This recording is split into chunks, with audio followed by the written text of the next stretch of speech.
Este não é o tipo de vídeo que te ensina a ser amada. É o tipo de vídeo que te mostra o preço de se moldar para isso.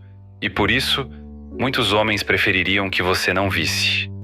Há um tipo de lucidez que custa caro. Não é a que se encontra nos livros ou nos templos, mas aquela que nasce em silêncio quando você percebe que passou tempo demais tentando ser escolhida. Não é um pensamento claro, é um desconforto. Uma sensação áspera de que algo foi perdido dentro de você, enquanto sorria, enquanto aceitava, enquanto se tornava cada vez mais compreensível, mais desejável, mais conveniente. E foi nesse processo tão gradual quanto invisível que você deixou de se ver. Este não é um vídeo sobre o que os homens pensam. É sobre o que muitos não querem que você pense. Porque o pensamento feminino livre ainda é tratado como ameaça. Não o pensamento teórico, acadêmico ou intelectual, mas aquele que toca o ventre, que observa a repetição afetiva, que reconhece o padrão por trás da promessa.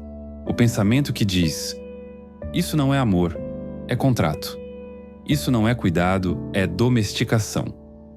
Você foi ensinada que amor exige entrega, mas não te disseram que, muitas vezes, essa entrega se transforma em autoabandono e que o mundo aplaude mulheres que se doam até o dia em que começam a cobrar presença de volta. Sócrates dizia: conhece-te a ti mesmo, mas se uma mulher ousa se conhecer, se torna ilegível. Deixa de ser objeto de desejo e passa a ser presença indomável, e isso assusta. Não porque há algo de errado em sua lucidez, mas porque ela quebra a coreografia. Ela para de girar em torno de olhos que esperavam vê-la sempre no mesmo lugar. E nesse momento, o amor se revela como era, condicional, frágil, ritualístico. Este vídeo não é um ataque, é um espelho. E espelhos não julgam, apenas devolvem. Talvez por isso ele seja incômodo, porque ao escutar cada linha, você pode sentir o que há muito tempo estava adormecido. Uma parte de si que não quer mais pedir para ser aceita. Uma parte que não busca mais sedução, mas liberdade. Uma parte que começa lentamente a se ver. Eles chamariam isso de loucura, mas é só lucidez demais para um mundo acostumado com mulheres adestradas. É só o início do fim de uma dança que nunca foi sua. Ela aprendeu cedo que o amor é um lugar onde se entra descalça. Não há manual nem mapa, apenas gestos herdados. Sorrisos estrategicamente ensaiados, silêncios aprendidos como forma de proteção e uma voz que vai sendo domada com o tempo. A menina que ouvia demais, que se moldava, que entendia antes mesmo de ser compreendida, virou mulher e continuou entendendo ausências, justificando silêncios, suportando a espera como se fosse parte natural da entrega. Mas algo muda quando a doçura começa a doer. Quando ela percebe que ser compreensiva demais a impediu de ser compreendida. É aí que começa o risco. Quando a mulher começa a enxergar o que não devia. Não o que está nos olhos do outro, mas o que está faltando nos seus próprios. A donzela, enquanto permanece simbólica, é bem-vinda. Ela é adorada enquanto permanece útil ao imaginário masculino. Ela representa pureza, doçura, acolhimento. Mas tudo isso é tolerado até o momento em que ela começa a ter olhos. Olhos que não apenas olham, mas veem. E ver para a donzela é uma transgressão. Ela vê que o amor era mais exigência do que encontro. Que o vínculo dependia do seu silêncio. Que o cuidado vinha junto de uma expectativa não dita. Não mude, não pergunte demais, não mostre o quanto entende. E quando ela ousa mostrar que entendeu, que leu o script, que reconheceu a repetição, que percebeu a dissimulação, ela passa a ser lida como ameaça. Não porque fez algo errado, mas porque saiu do papel. Há uma dor específica na lucidez feminina. Não é a dor de perder alguém. É a dor de perceber que o amor que recebeu era condicionado à sua cegueira. Era afeto com cláusulas ocultas. Era desejo enquanto ela permanecesse ausente de si. A donzela que vê demais não é mais desejável. Ela é questionadora, desconfortável, imprevisível.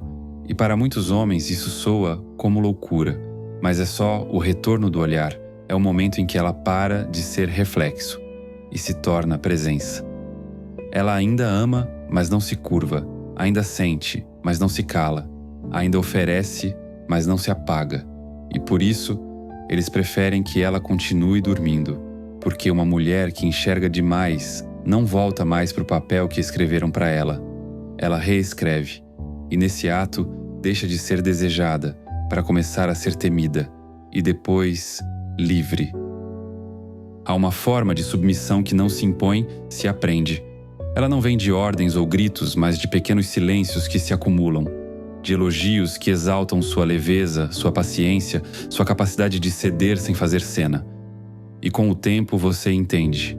Há um tipo de mulher que é amada apenas enquanto não pesa, enquanto não ocupa espaço demais, enquanto permanece funcional, bonita e invisível. A obediência que se espera de você não é explícita. Ela é simbólica, disfarçada de maturidade, de bom senso, de amor. Você aprende a ser agradável, equilibrada, emocionalmente responsável por tudo, inclusive pelo desconforto dos outros. E nesse esforço para manter o vínculo, você vai se encolhendo. Não para caber no corpo do outro, mas para caber na ideia que ele tem de você. Essa ideia se torna sua cela invisível. Você começa a dizer menos, a perguntar menos, a sentir menos, porque tudo que é demais é interpretado como falha. Ser intensa demais é carência, ser perceptiva demais é paranoia, ser firme demais é frieza, e assim você começa a duvidar da própria percepção, como se o olhar do outro fosse sempre mais verdadeiro que o seu. A mulher que obedece não está sendo dominada, ela está sendo premiada por se apagar com elegância. Ela recebe carinho, aprovação, estabilidade, desde que continue oferecendo uma versão editada de si. E essa edição contínua vai gerando uma erosão interna que não sangra, mas enfraquece. Ela continua sendo tudo o que esperam, mas algo dentro dela começa a desmoronar devagar. O amor que exige silêncio não é abrigo, é adestramento emocional. É um tipo de vínculo que recompensa a submissão e pune a inteireza. E o mais cruel é que muitas vezes isso não vem de má intenção, vem de gerações repetindo a mesma lógica, que uma mulher amável é aquela que nunca incomoda, que uma mulher sábia é aquela que compreende até o imperdoável, que uma mulher boa é aquela que permanece, mesmo quando já não se reconhece mais. Mas há um momento, quase sempre solitário, em que esse espelho se quebra. Ela já não consegue mais se dobrar com a mesma leveza. Já não acredita mais que o silêncio é o preço do amor. Já não aceita que sua complexidade seja lida como defeito. E então ela para. Para de explicar, de justificar, de se moldar. E nesse momento, tudo desmorona. Porque o amor construído sobre a obediência não sobrevive à liberdade. E o que chamavam de maturidade era só medo de perder a aprovação. Ela ainda ama, mas agora ama com olhos abertos. E isso, para muitos, é imperdoável, porque ela não quer mais voltar para a moldura, ela quer quebrá-la e ver finalmente o que sobrou de si do outro lado do espelho. O homem que busca uma mulher compreensiva muitas vezes está em busca de algo mais primitivo do que o amor. Busca acolhimento incondicional, ausência de julgamento, validação constante. Busca, ainda que inconscientemente, uma mãe.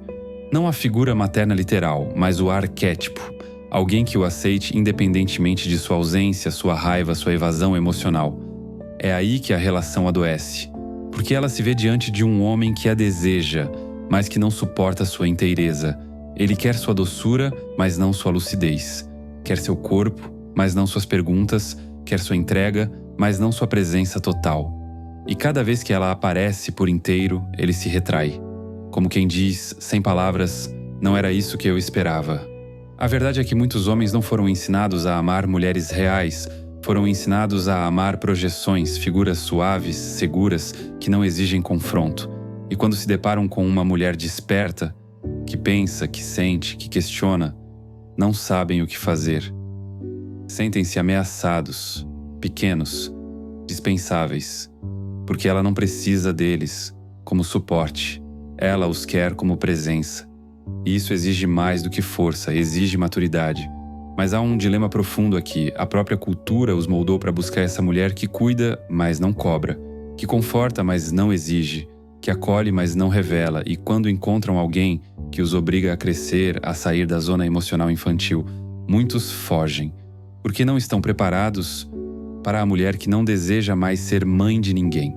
Para ela, o preço dessa clareza é a solidão.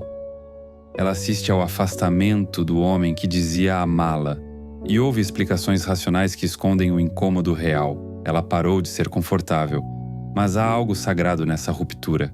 Ela deixa de ser suporte emocional de um ego adormecido para se tornar uma mulher inteira diante do abandono. E ele, se tiver coragem, talvez um dia volte. Não para repetir a dança, mas para olhar nos olhos dela sem medo, sem precisar ser acolhido como menino, mas disposto a ser visto como homem. Porque enquanto a mulher continuar sendo a mãe simbólica, o amor não acontece. O que existe é dependência afetiva, gratidão disfarçada, medo de solidão. E isso não é vínculo.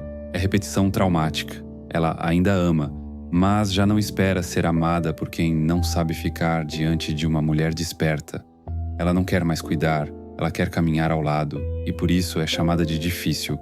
Mas no fundo, só deixou de ser disponível para o que a mantinha pequena.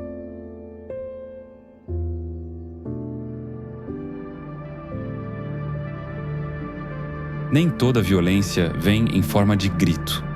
Há afetos que são suaves demais para serem questionados, carinhos que se moldam como aconchego, mas escondem uma estrutura de contenção simbólica.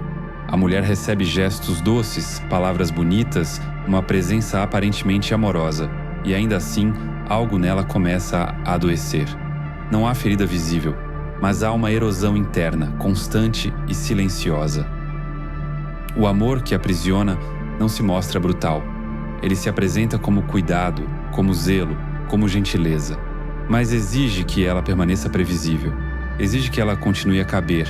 E com isso a lucidez dela vai sendo diluída em pequenas concessões que, isoladas, parecem irrelevantes, mas somadas, constroem um cárcere. Ela começa a duvidar da própria percepção, porque tudo parece bom. Tudo parece certo e então, quando sente que algo está errado, não encontra onde apontar. Não há culpa visível, nem abuso evidente. Só uma sensação, a de que precisa pedir permissão para ser intensa, para ser profunda, para ser verdadeira. Esse tipo de vínculo cria um paradoxo devastador. Ela está em um lugar de afeto, mas não de liberdade. É querida enquanto permanece delicada. É admirada enquanto permanece leve. Mas basta que traga um pensamento desconfortável, uma emoção disruptiva, uma percepção fora da cartilha, e o afeto começa a encolher. O olhar do outro muda, a conexão esfria. Ela começa a perceber. Havia um acordo oculto. Ela seria amada enquanto não perturbasse a harmonia. O problema é que a harmonia não era real. Era um arranjo, uma coreografia relacional, um sistema em que ela oferecia serenidade em troca de permanência. Mas agora ela quer mais do que permanência, ela quer ser. E ser, nesse contexto, é perigoso, porque o vínculo não suporta a verdade. Não suporta a mulher que se recusa a anestesiar sua lucidez. Ela começa a dizer o que sente, o que vê, o que não aceita mais. E com isso começa também a perder o afeto que mantinha tudo de pé. Mas talvez o que ela esteja perdendo nunca tenha sido amor. Talvez tenha sido apenas uma estética emocional. Um cenário bonito demais para comportar a profundidade da alma. E agora, ela não cabe mais nele. Ela ainda sabe amar. Mas agora ama com exigência de verdade, com desejo de presença, não de agrado. E isso não a torna dura, nem fria, nem ingrata, a torna livre. E liberdade para quem foi treinado a controlar com ternura é inaceitável. Por isso, chamam sua lucidez de exagero, mas no fundo, é apenas clareza demais para quem aprendeu a amar sob a condição da cegueira. Existe um momento em que o silêncio deixa de ser proteção e se transforma em fardo. Um ponto em que continuar suportando, explicando, compreendendo, já não significa mais força, mas exaustão. E é nesse ponto que muitas mulheres partem, não para longe dos outros, mas para dentro de si. O retorno ao próprio centro não acontece com poesia. Acontece com ruídos internos, com desconexões, com um tipo de solidão que não pode mais ser preenchida por presença alheia. Ela começa a perceber que nada do que vem de fora consegue mais anestesiar o que arde por dentro. Nem o carinho, nem o sexo, nem o diálogo. porque todos esses gestos, embora bem intencionados, já não alcançam a parte dela que despertou. E uma vez desperta, não adormece mais. Ela desce. Desce para o submundo simbólico como Perséfone que recusa o retorno à superfície sem antes entender o que está sendo gestado na escuridão. Ela encara o que evitou por anos, o vazio de ter se traído tantas vezes em nome da permanência. Olha de frente para os pactos emocionais que assinou com medo de ser abandonada. Revê todas as vezes em que se diminuiu para manter um amor frágil de pé e então escolhe não voltar igual. Ela retorna, mas não como antes, e não para os mesmos lugares. A mulher que se viu no fundo já não cabe mais em narrativas onde o amor é sinônimo de esforço unilateral. Ela já não se ilude com gestos simbólicos que não têm raiz. Já não confunde desejo com presença, nem silêncio com respeito. Ela sabe que sua nova lucidez terá um preço. Ela será chamada de distante, difícil, amarga. Será acusada de ter mudado demais, de ter perdido a leveza, de ser fria. Mas nenhuma dessas palavras a toca como antes, porque agora ela entende. O que chamavam de leveza era a ausência de si. O que chamavam de doçura era medo de perder. E o que chamavam de amor era condicionamento.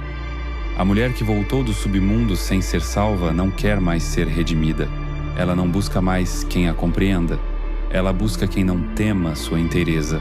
Não deseja mais ser o projeto de ninguém. Não deseja mais caber. Deseja simplesmente existir, com todas as suas camadas, suas contradições, suas verdades incômodas. E se isso for demais para os olhos alheios, que fechem. Ela não voltará a ser invisível para si mesma, porque sua presença agora é escolha. Ela não quer mais ser entendida. Essa é a verdade mais secreta que nasce depois da queda. Depois de tanto explicar, traduzir, suavizar, pedir espaço com voz baixa, ela descobriu que há uma forma de existir que não pede tradução. Uma presença que não precisa ser digerida para ser legítima. O mundo a ensinou que ser amada era ser aceita, mas não disse que muitas vezes a aceitação exige traição, que o afeto para durar vem com moldura e que, ao crescer demais, ela teria que escolher manter o amor ou manter a si mesma. Ela escolheu a si, não por egoísmo nem por raiva, mas por fim da espera. Fim do pedido implícito de permissão para sentir mais do que é confortável, para pensar além do que é bem-vindo, para se recusar a continuar sendo a mulher ideal, aquela que é amada por ser ausente de si. Agora, ela já não responde ao chamado de quem só se aproxima para mantê-la pequena. Já não oferece explicações a quem a nomeia com medo. Já não oferece lucidez a quem só quer enigma. Porque entendeu que a liberdade não está em ser compreendida, mas em não mais depender disso. Ela vive num estado onde o amor não é objetivo, é consequência. Onde a presença não é recompensa, é condição. E onde a intensidade não é exagero, é natureza. Por isso, tantos homens prefeririam que esse vídeo nunca fosse visto. Não porque temem ela, mas porque temem o que terão que ser. Diante de uma mulher que não se curva, e agora a única pergunta que permanece não é sobre o outro, mas sobre ela. O que você vai fazer com a parte de si que despertou e não quer mais voltar a dormir? Para apoiar conteúdos como este, considere se inscrever no canal. Obrigado por assistir.